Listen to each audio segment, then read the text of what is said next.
watching myself in the process of doing these is to see myself closer or further away from a genuine sense of letting go.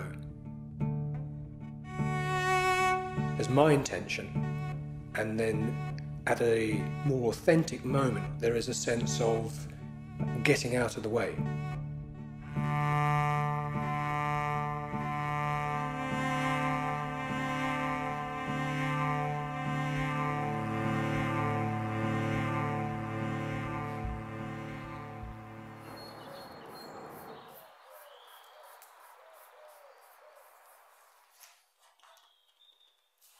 There are patterns in nature and ways in which energy manifests through form, whether it be the veining of marble, a tree trunk, or the way the bone is formed. All these manifestations of energy are, for me, linked in together. So satellite photographs of the Earth can have an extraordinary resonance with microscopic details and filigration within cell structures. So my attempt is to align myself with those processes.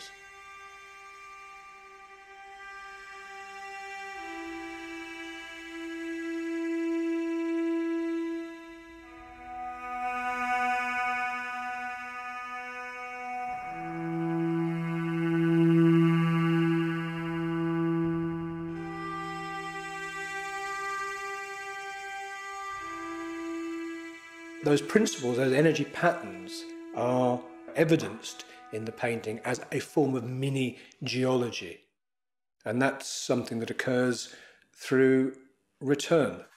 I mean, returning daily, weekly, monthly, to the possibilities that are, as it were, accumulating in a piece.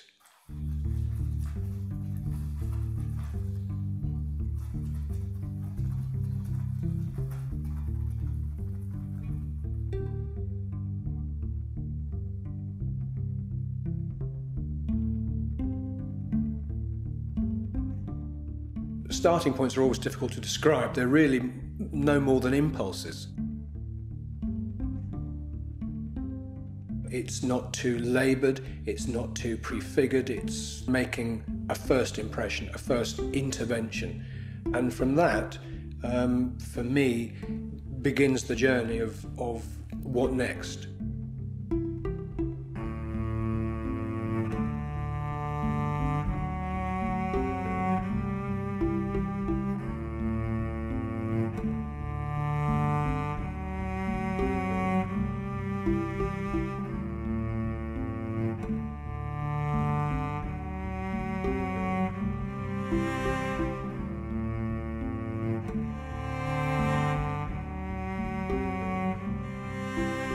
When I'm looking at my work in the studio, there is a sense of expectation.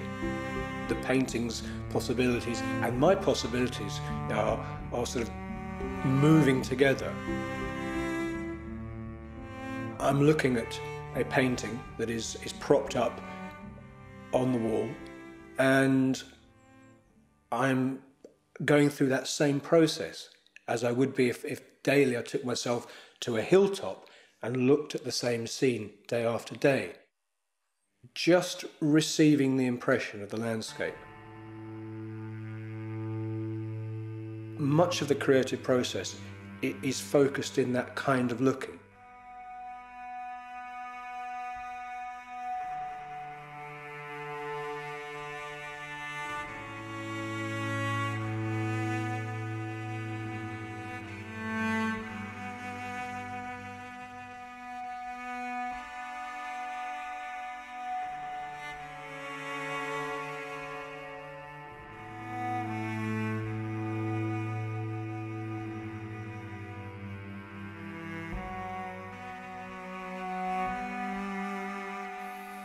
There needs to be the courage, I think, to follow whatever impulse is offered.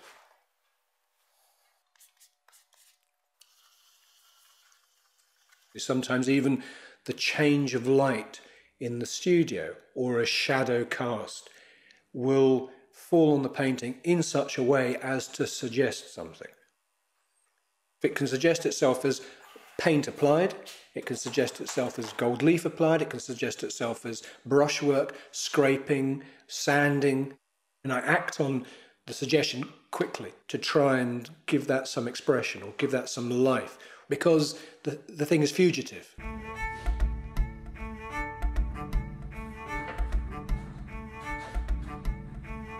I'm trying to feel how real that mark is, how closely that little bit of orange paint corresponds to what was suggested. Perhaps there's an incredible accumulation of good passages of paint. They don't hang together, they don't relate. There's nothing unifying them. And for me, part of my feeling of dissatisfaction is the sense in which some of the early, abandoned as it were, unprecious marks in a painting get refined but equally closed down.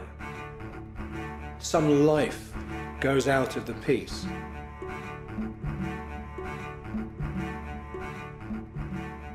There's definitely a tension built up, and through that tension I see more clearly how much I hang on to things and how much I actually want to control things. And the pouring of paint is a way in which I attempt to overcome that.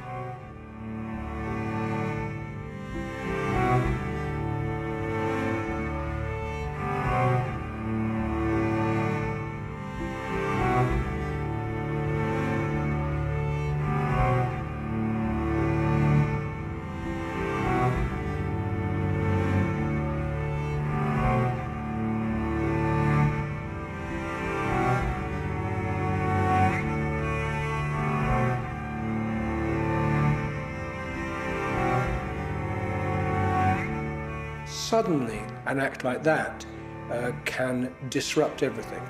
But in that disruption, I think something very important happens. The painting invariably becomes enlivened.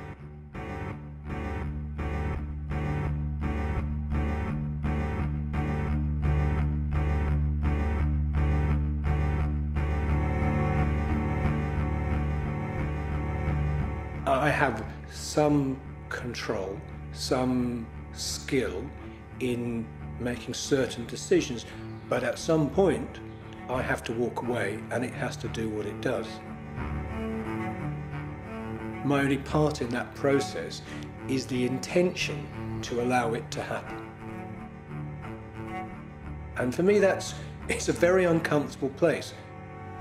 However, there's a real doorway at that moment through into something quite different, by saying, I accept to let go of this, even if the painting is ruined.